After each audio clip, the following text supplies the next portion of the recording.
Hi, my name is Mike Duffy. I've spent the last 25 years of my career in helping students pass the CPA exam. I went through the same process. I prepared for, sat, and passed the CPA exam just like you will be doing. So I'd like to talk a little bit today about that process. Not only the process of preparing for the exam, but the environment under which you will be operating. So with that, we're going to talk a little bit about your plan. We're going to talk about the exam sequence, the exam parts and which way you should take those, suggested study times for each of the major sections of the exam. I'm going to talk a little bit about a very important area called the pre-test question category. Then I'd like to also talk a little bit about what I suggest your study approach should be. We're also going to go into a little bit about exam site strategies, and that of course includes the Prometric environment. So with that, let me talk a little bit about why we fail. Well, we tend to fail things when we don't have a plan. It's really that simple. So all candidates should be getting ready for the CPA exam, but should really have put a very careful plan behind that.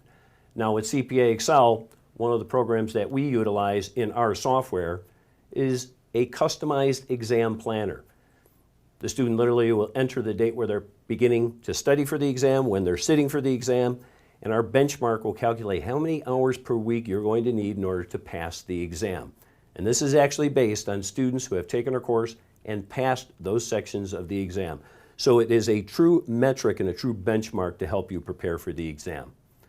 Next, let's talk about exam sequence. Well, there's something I like to talk about in life in general, and that's called the big rock theory. And what that really is that we need to take the most difficult things we have in front of us and do those first. Now, the exception here is going to deal with the CPA exam.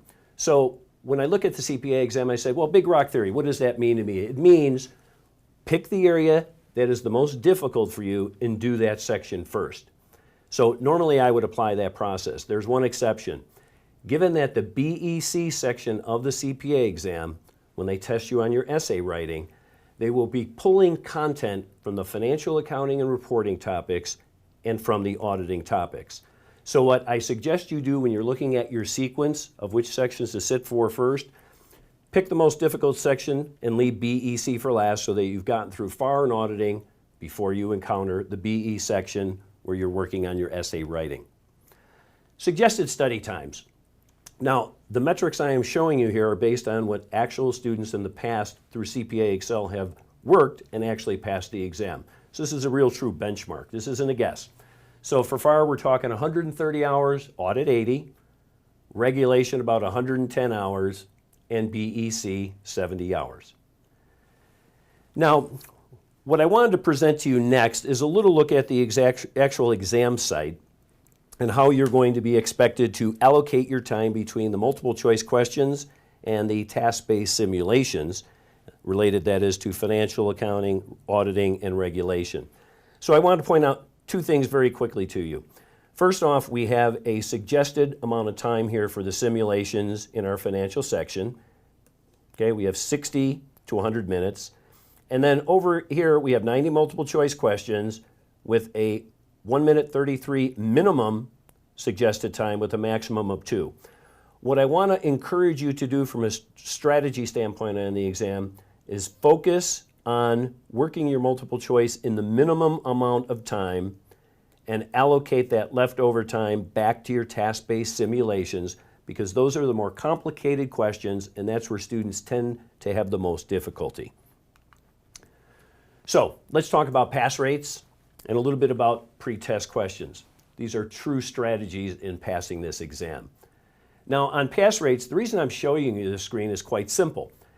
There's a lot of fear when taking the CPA exam, but as you can see here from the cumulative scores for 2012, we're looking at approximately 50% of the candidates are passing their applicable section. So right from the get-go, we know pass rates are about 50%. And what's interesting is that includes students who have not properly prepared for the exam. So those that are properly preparing are doing significantly better. For instance, with CPAexcel, our students are passing at about an 87% pass rate. So be confident in that the pass rates are out there and you can do quite well. The next is a true key strategy, and that is understanding when you go into the test center what is going to be expected of you.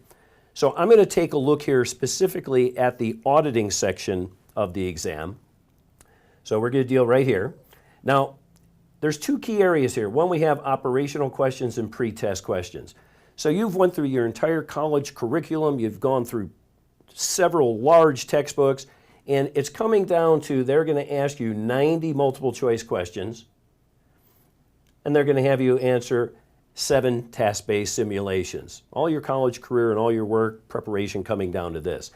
Of the 90 questions, they're actually only grading you on 75 of those. Those are what we call operational questions. So one of the key strategies when you're sitting for the exam, if you experience some very unusual questions, rest assured those are probably in the pre-test category and are not being judged. Also, your task-based simulation has 7 tasks. As you can see, once again, one of those task-based simulations is a pre-test and is not even going to be graded. So, when I look at exam site strategies, one of the keys is we have to allocate a minimum time to the multiple choice questions so we have the proper allocation to the task-based simulations. I'm going to talk a little bit about a case study and what you might experience at the exam center yourself. So I've spoken to students literally within the last 2 months that have sat for the CPA exam. I've discussed exactly what their experience was and that they should have been aware of certain testing techniques. And let me share you what that is. So we walk into the exam, we're going to take FAR. We have 3 testlets of 30 questions each, and then we're going to have 7 task-based simulations. So the student sits down, you're going to open up the exam, you're going to read the pre-instructions, and you can begin working your first testlet. So the student was working through the first testlet, felt fantastic, got, in their opinion, all 30 correct. And they were saying, wow, this isn't too bad. So then they went to the second testlet and opened it up. And lo and behold, they were shocked and started to lose confidence because about half of the questions in their second group of 30 were from IFRS. Well, the reality is 15 questions would not be tested from IFRS. So what that candidate was experiencing was the pre-test questions were being dropped in his second testlet of 30 because he had done so well on the first testlet. So don't let that shake your confidence in realizing that the odds are you're probably getting a significant amount of pre-test questions in your second block of 30 because you've done so well in the first block. Now that candidate went on to the third testlet and said that was a little more normal once again, but there was a handful of the pre-test. And what I'm telling you, when you see a question that you've not covered in college, you've not covered when you've gone through a CPA review course like CPAexcel, if it's just such a complicated question or outside of the box, remember the odds are, given that 15 out of those 90 are pre-test questions, that it is a pre-test. So don't panic, make your best selection choice and move on. Now, how did that student do that lost confidence and was getting concerned? They scored a 93. So the reality is you'll do just fine as long as you know what to expect and you apply those strategies when you get to the exam center. Speaking of the exam center, let's talk about Prometric.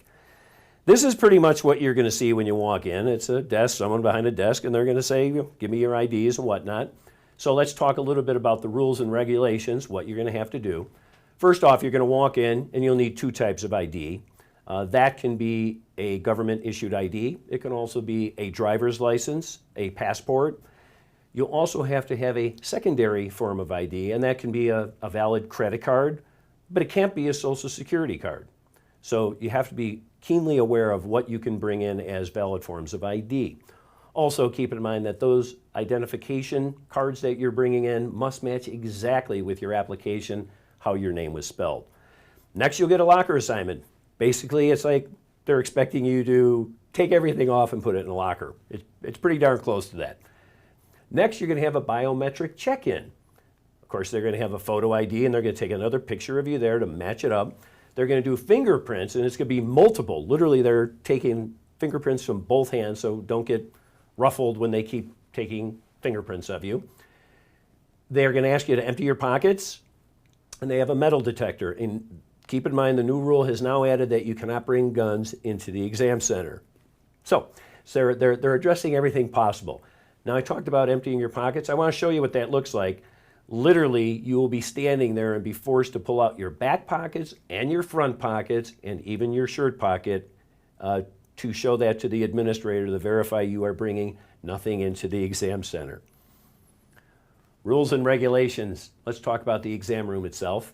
After you've gone through that little process of having your fingers scanned, your pockets emptied, all of your purse, sweaters, jackets, everything put into the locker, you can literally walk in there with nothing except your ID and your notepads or noteboards.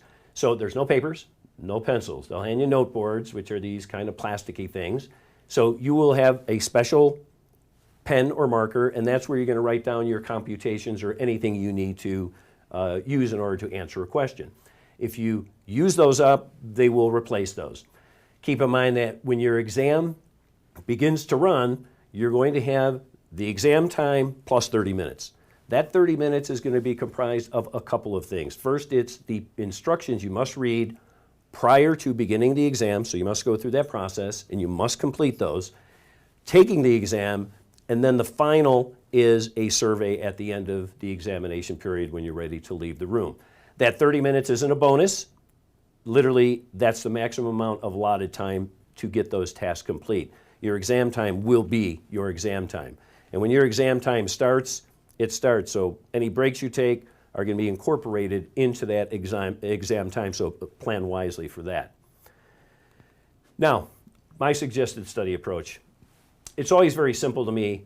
In life and in anything you do, you have to follow a plan.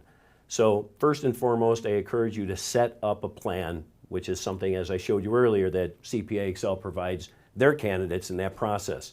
Literally, we lay it out for you day by day, step by step. Work all the questions in whatever preparation program you're using. Work every question you can, because ultimately that's what the exam is testing you on, is that topical knowledge and also understanding how CPA exam questions are presented. Take full practice exams in whatever program you are using. So at CPAexcel, we have the ability of working unlimited simulated CPA exams. That's critically important so that what you're doing in practice, you're going to do in the game and you get to the Prometric Testing Center. Review your areas of weakness. Once again, a key flaw in preparing for the exam is avoiding things you don't know. So take the time, spend the extra effort, and get to know the material you're weakest at. Be familiar with Prometric Center policies. So get comfortable with that. They have information on their website that will give you further information and background as to what you can and cannot do there, and I suggest that you do that. Final thoughts here. The pass rates are almost at 50%. You've gone to college, which is what the CPA exam is testing your knowledge. So it isn't some alien subject, it's pretty much the subjects you have taken throughout your college curriculum. And also, you're going to be getting guidance from your prep course. So when you look at pass rates, you know this material, and you're getting that focused effort of the CPA review preparation program, such as CPAexcel, you're going to do just fine on the exam. So with that, I wish you good luck and look forward to you passing the CPA exam.